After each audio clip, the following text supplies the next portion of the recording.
Good afternoon, guys. A few wee facts about me. My name's Judith. I'm a news reporter with UTV.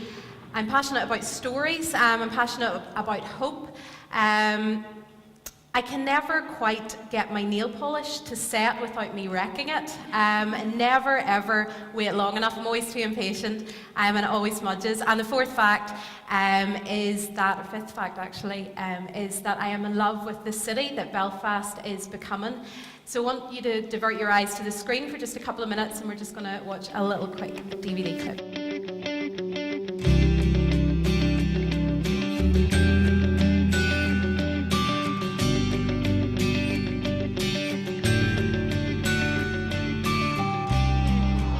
If Belfast had a face, would it soothe or scare? Would its eyes be lit in triumph or shadowed in fear? And what are the lines creased deep across its brow? Telling of troubled memories and a journey full of care. If Belfast had a mouth, would you listen to its tales? Once passed over, and then again. Before a growth spurt, fast industrial change. For a city always dreaming of greatness. If Belfast had a voice, would you sense it, trying to find it? Labelled for so long, clears its throat and new notes form. They confirm an awakening that's already underway. A freedom from old stories, old words, old ways. If Belfast had a heart, would you see its beautiful strength? Take a long look within and see how divisions are overcome. Wounds transforming into new patterns, new words, new hopes. May Belfast believe its greatest stories are yet to unfold.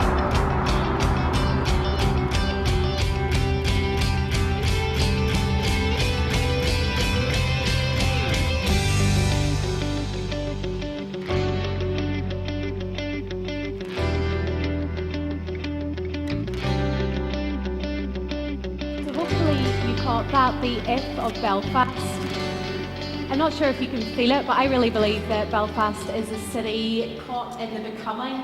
It's caught and it's moving in the space between, and it's a city being reborn. And the thing is, I feel a bit of an affinity with Belfast. I feel an empathy with its story.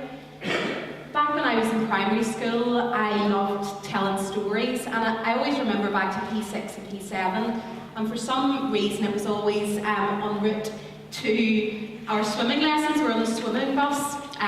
Don't know why that was, but I always used to gather my friends around me and tell them stories. Really epic stories, basically completely embellished, laced with lies, but they were really, really epic stories. And I guess we all know that sometimes stories need a wee bit of embellishment. Don't quote me on that as a news reporter. But when I got to secondary school, something happened. I stopped telling stories. I think I lost my voice. I lost my sense of who I was. And at that time, I obviously didn't realise this was happening, it's me analysing it now, but to try and refine that, I began to write, and I loved writing stories. I kept a journal, and I created this character called Leah. And Leah was full of teenage angst. Leah could barely look herself in the eye in the mirror. Leah didn't like what she saw.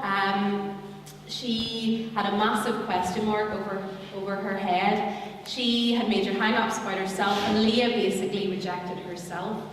And the thing was, at that time, that Leah was me, and those were my struggles, and that was my massive question mark above my head, which represented all the hang-ups and all the insecurities I had. And I didn't raise my voice. I didn't believe in my voice. I didn't know what my voice was, actually. And it's really, I suppose, part of my faith journey that I began to find healing in that, and I began to see myself through different eyes, and the question mark, the giant big question mark above my head, started to fade. And I guess in that then I began to remember I love telling stories. I love communicating. That's what I do. That's who I am. I got a job in a local radio station after I graduated, and basically I guess that was the start of the talent and colour dream that I'm here to talk about today. I began to become familiar with the fact that in our news we definitely lean towards the negative. We like our depressing stories, and that news can be quite grim. And I guess at that time I felt really challenged. What if we could turn this around? What if we could find the hope stories that were happening? What if we could flip this and balance this out? And yes, have the bad and all the reality that we know is happening around us, but also what if we could spotlight the good? And I guess Talent and Colour really is, at its essence, a dream that Belfast would no longer be known around the world as a place of troubles, but actually be known as a city of hope. And that was the real seed right at the heart of Talent and Colour. So we began to pursue that. I was working in Ballymena at the time, and I started to badger my boss. I was like, can you let me just go out of the office? Can I go into some of these areas in the towns, into some of the housing estates, and really let me find some of these stories in some of these maybe known as dodgy estates? He was like, yeah, do whatever you want to do. So I got a voice recorder, and I went into the town and started talking to community workers and finding out some of the flip stories that were happening, and that was really the start of Tell It in Colour. And from then, I guess I've been just looking out for hopeful stories that are happening right across Northern Ireland in our communities, and been trying to write these stories, capture them, publicise them online, and tell them at storytelling gigs. And in doing all of this, I have found my voice, I've found my hopeful voice. And there's a quote from a Glenn Hansard song which says, "Raise your hopeful voice, you have a choice." And it's my core belief that hope is always findable. Not every day and every situation is it easily findable, and in some days, and the tough days, the darker days, it's hard to find and to tell and to talk it, but hope is always findable. And I think as my voice, my hopeful voice started to rise, so did my passion for Belfast. I've done a lot of youth work up in the north of the city. I lived up there for a while on the Woodvale-Ardoyne interface. And that really fueled my passion for this, that Belfast needs these stories. Up there I saw a place that was labelled, we all know, we're familiar with the bad press that it gets, but yet beneath the surface were people working towards a different future, telling different stories, and I want to mention a couple of them really quickly. I want to tell you about Andy, who lives 400 metres from the Ardoyne roundabout, but had never crossed to the other side of the street. His little youth group did an initiative where they decided after some of the worst riots to go over and give out gift bags to the community across the street. As he crossed the roundabout that morning, fearing he was going to be murdered, in his own words, he said, "I've never before crossed to the other side of the street." Then there's Charlene. I've known her since she was 11. She's 18 now, self-harmed since the age of 6. She said that a Save the World dream saved her life because that was to help other kids in written-off areas in Belfast to find hope in their own story. She's now training to be a social worker. I'm a journalist. I have a soft spot for stories like Andy's and Charlene's, maybe because I see Belfast in them.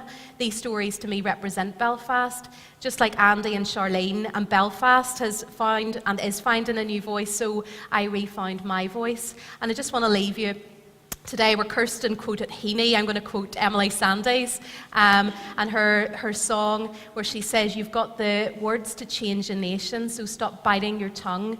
You've spent a lifetime stuck in silence, afraid you'll say something wrong. How are we going to hear your words?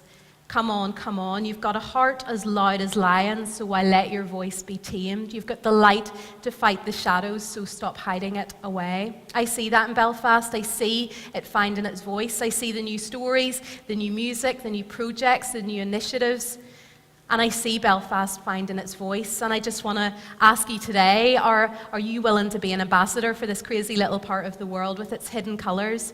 Are you prepared to see the hope in Belfast, to see the colour in Belfast, and to stand with it, and in doing so to find your own hopeful voice? Thank you very much.